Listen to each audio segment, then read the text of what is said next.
They are the smallest generation. They are sandwiched between the loud idealism of the baby boomers and the digital anxiety of millennials. They are often called the forgotten generation. And honestly, they prefer it that way. We are talking about Generation X. But psychologically, they are a fascinating case study.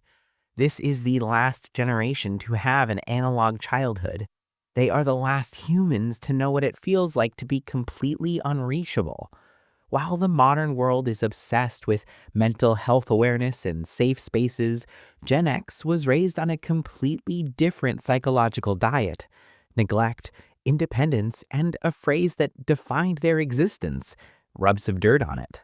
So, how did this unsupervised upbringing rewire their brains?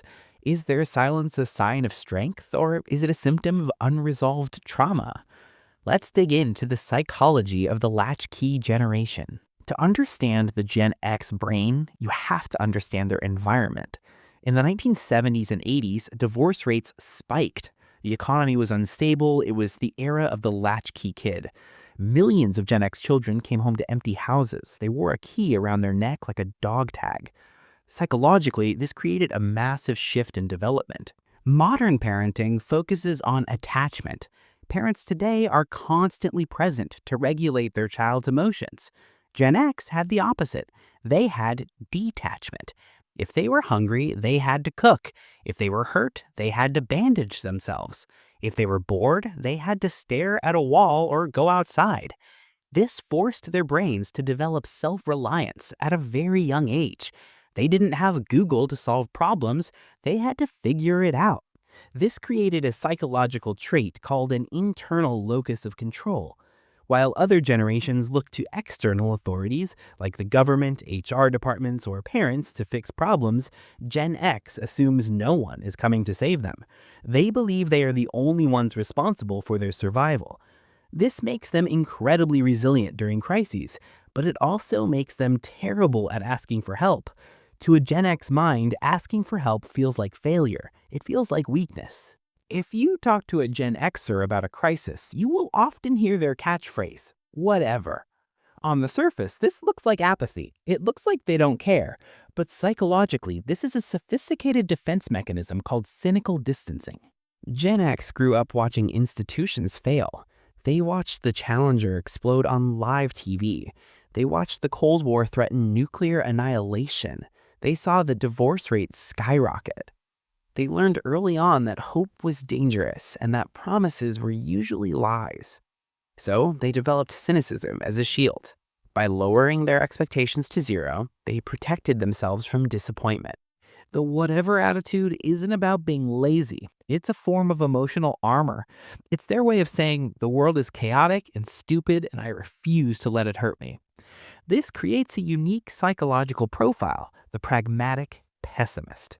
They expect the worst to happen, so when it does, they don't panic, they just handle it.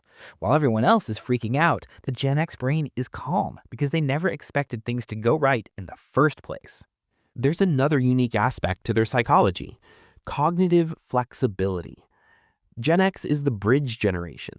They spent their childhood playing in the dirt, riding bikes without helmets, and using rotary phones. But they spent their adulthood building the internet, coding the first websites, and adopting smartphones. Psychologically, this makes them bilingual. They speak analog and they speak digital.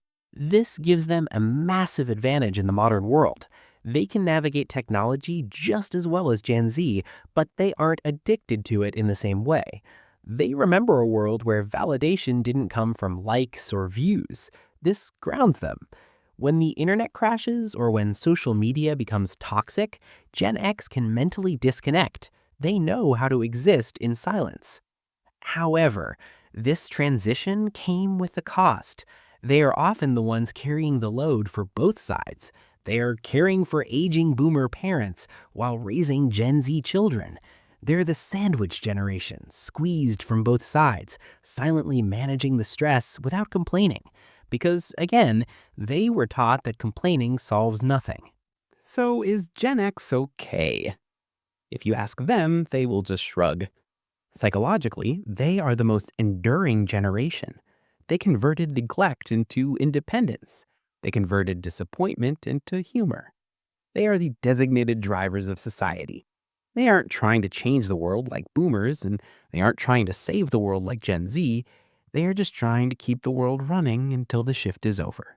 They are the generation that learned to survive in the dark, and in uncertain times that is a very dangerous and very valuable skill to have. Thanks for watching. If you want to understand the human mind, subscribe to the channel. And if you're Gen X, well, you probably don't care if I ask you to subscribe or not.